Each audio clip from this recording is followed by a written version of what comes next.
दोस्तों, दिनाक्षी short hand में आपका स्वागत है। अगर आप चैनल पर नए हैं तो चैनल को सब्सक्राइब करें और बेल आइकन ज़रूर दबाएं। आज की संपादकीय डिक्टेशन 765 शब्दों की एक डिक्टेशन रहेगी जो कि 80 शब्द प्रति मिनट की गति से बोली जाएगी।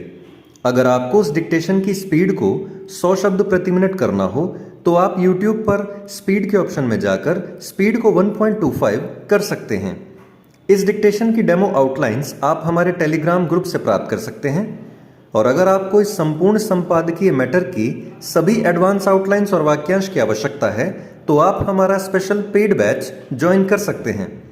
हमारे पेड बैच में दी गई एडवांस आउटलाइंस और वाक्यांश की सहायता से आप शॉर्ट हैंड को 120 प्लस की गति में लिखने में सक्षम होंगे। इस बैच को ज्वाइन करने के लिए आप डिस्क्रिप्शन बॉक्स में दिए गए मोबाइल नंबर पर व्हाट्सएप कर सकते हैं। तो चलिए डिक्टेशन को स्टार्ट करते हैं। डिक्टेशन 5 सेकंड बाद स्टार्ट होगी। Ready, start. अमेरिकी संसद के निचले सदन यानी प्रतिनिधि सभा की ओर से राष्ट्रीय रक्षा प्राधिकरण अधिनियम में संशोधन के प्रस्ताव को स्वीकृति मिलना भारत के लिए राहत की एक बड़ी खबर है। इस प्रस्ताव के पारित होने का अर्थ है भारत को काटसा कानून के तहत पाबंदी से छूट का रास्ता साफ होना। अमेरिका इस कानून के तहत उन देशों पर प्रतिबंध लगाता है जो ईरान, उत्तर कोरिया और रूस के साथ किसी तरह का लेन देन करते हैं।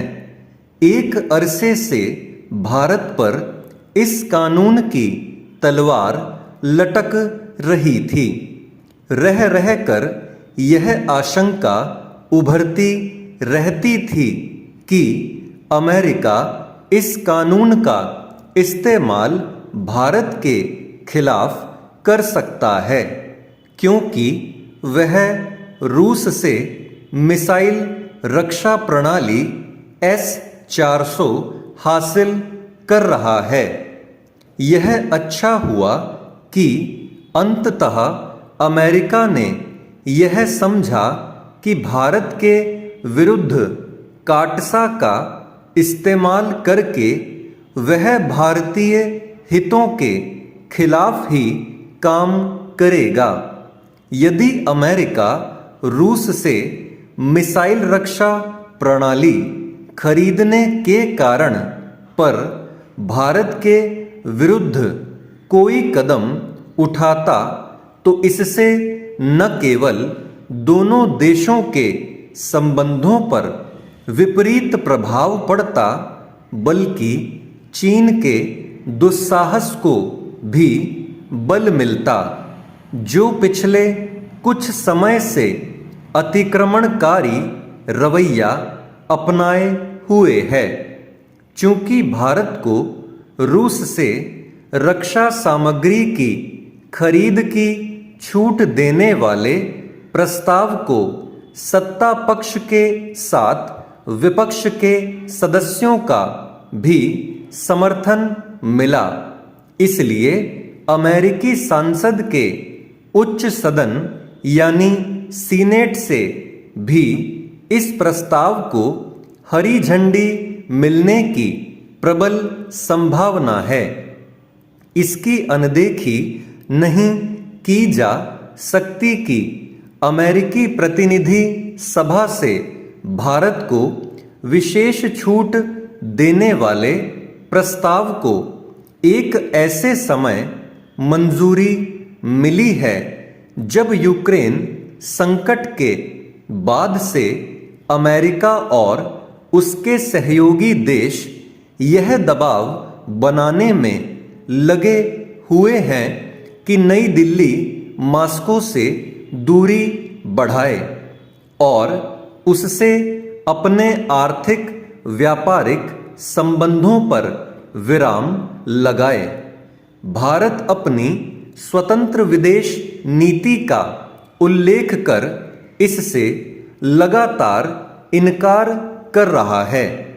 इसी के साथ यह भी स्पष्ट कर रहा है कि वह यूक्रेन पर रूस के हमले का समर्थन नहीं करता, चूंकि अमेरिकी प्रतिनिधि सभा में राष्ट्रीय रक्षा प्राधिकरण अधिनियम में संशोधन के प्रस्ताव को स्वीकृति देते समय इस बात को विशेष रूप से रेखांकित किया गया कि चीन अपने आक्रामक रवैये के कारण भारत की सुरक्षा के लिए खतरा बन गया है।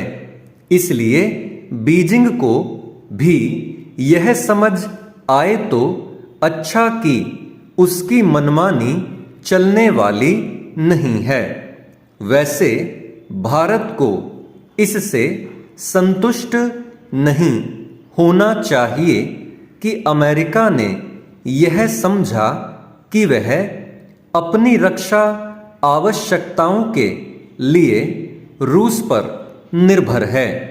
उसे इसके लिए प्रयास तेज करने चाहिए कि वह अपनी रक्षा जरूरतों को पूरा करने के मामले में आत्मनिर्भर बने। चेंज पिछले दिनों की ही बात है जबकि उत्तर प्रदेश के उप मुख्यमंत्री और स्वास्थ्य मंत्री राजधानी के प्रतिष्ठित अस्पताल में निरीक्षण के लिए गए तो यह देखकर हतप्रभ रह गए कि वहां 50 लाख की दवाएं एक्सपायर हो चुकी थीं। अस्पताल प्रबंधन ने न तो उन्हें समय पर वापस किया था और न ही वे मरीजों में वितरित की गई थीं। ऐसा जब तक एक अस्पताल का हाल था तो अनुमान लगाया जा सकता है कि जब प्रदेश के सरकारी अस्पतालों में हर साल कितनी दवाएं बर्बाद हो जाती हैं। इसका एक कारण यह भी था कि ऐसी भी दवाएं खरीद ली गईं जिनकी एक्सपायरी में कुछ ही माह बचे थे। उक्त अवधि में उनका उपयोग नहीं हो सका तो वे बेकार हो गईं। अब सरकार ने इसे रोकने के लिए यह निर्णय लिया है कि 2 साल से कम एक्सपायरी वाली दवाओं की खरीद नहीं की जाएगी। वैसे यह निर्णय पहले से ही सुनिश्चित किया जाना चाहिए था, लेकिन अब भी अमल में लाया गया तो बड़ी मात्रा में दवाओं का मरीजों के बीच उपयोग हो सकेगा। दवाओं की महत्ता को कम से कम चिकित्सकों को तो समझना ही चाहिए। इनकी खरीद में भी संतुलन बनाने की जरूरत है। दवाओं के एक्सपायर होने का अर्थ है कि उनका उपयोग नहीं किया जा सका। इसके लिए मरीजों की कमी का बहाना भी नहीं बनाया जा सकता, क्योंकि हर सरकारी अस्पताल की ओपीडी में ही प्रतिदिन अपेक्षा से अधिक मरीज पहुंचते हैं। सरकार को इस बात पर ध्यान देना होगा कि किस तरह की दवाओं के ऑर्डर दिए जा रहे हैं। कहीं इसके पीछे फार्मा कंपनियों का खेल तो नहीं चल रहा। ऐसी दवाएं जिनका उपयोग कम होता है उनकी खरीद की मात्रा भी मरीजों का औसत निकालकर उसी मात्रा में हो। आशय यह कि पूर्वांचल में यदि संचारी रोगों के मरीज अधिक होते हैं तो वहां इसकी दवा अधिक पहुंचनी चाहिए। जिन रोगों के मरीज कम आते हों वह दवाएं कम दी जाएं। ऐसा करके ही दवाओं की खरीद में संतुलन बनाया जा सकता है। इससे सरकारी धन के अपव्यय में भी कमी आएगी। स्टॉप।